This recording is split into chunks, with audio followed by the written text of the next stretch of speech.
শীতের দিন শেষ হয়ে যাওয়ার আগে বানিয়ে নিন অসাধারণ এই পাতাকপির বড়ার রেসিপি। খেতেও যেমন মোচমোচে, ভেতরটাও তেমনি ভাজা। চলুন রেসিপিটি তৈরি করে নেওয়া যাক।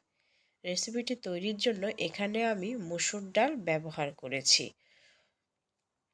মসুর ডালগুলো যেহেতু খুব অল্প সময় রাখলে নরম হয়ে যায়, তাই এগুলোকে আগে আমি ভালো করে ধুয়ে কয়েকবার কষলিয়ে ধুয়ে নেব, যাতে ভেতরে থাকা ময়লাগুলো ভালোভাবে পরিষ্কার হয়ে যায়।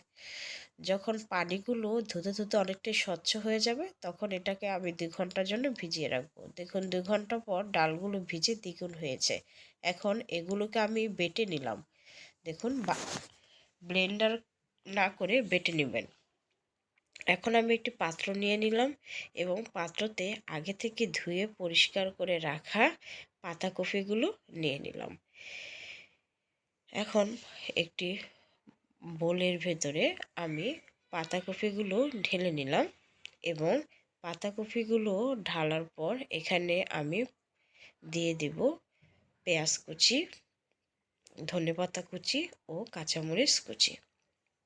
এগুলো দেওয়ার পর তারপর দিয়ে দিলাম 1 চা চামচ পরিমাণ লবণ। তারপর দিয়ে নেব আধা চা চামচ পরিমাণ হলুদ ও মরিচের গুঁড়ো। দিয়ে হাতের সাহায্যে ভালো করে আগে মিশ্রণটিকে মেখে নেব।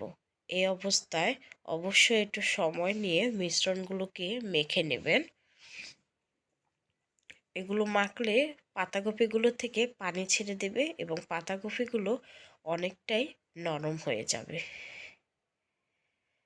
এখন মাখায় কিছুক্ষণ রেখে দেব। তারপর সে বেটে রাখা ডালগুলোর সাথে মিশ্রণটিকে ভালো ভালো আবার কয়েকবার মুথে নেব। এ কাজটি অবশ্যই হাতের সাহায্যে করবেন।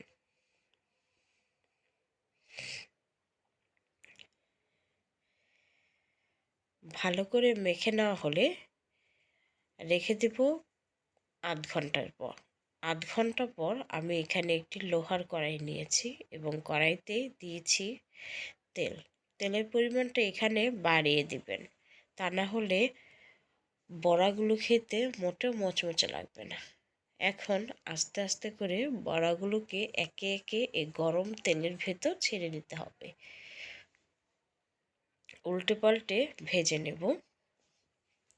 যারা যারা আমার চ্যানেলটিকে সাবস্ক্রাইব করেননি, তারা অবশ্যই আমার চ্যানেলটিকে সাবস্ক্রাইব করে আমার পাশে থাকবেন। যারা যারা ফেসবুক থেকে আমার ভিডিওগুলো দেখেন, তারা ফেসবুকে আমার চ্যানেলে লাইক দিয়ে রাখবেন। এভাবে উল্টে পাল্টে ভেজে গরম গরম পরিবেশন করে নিন। ধন্যবাদ সবাইকে।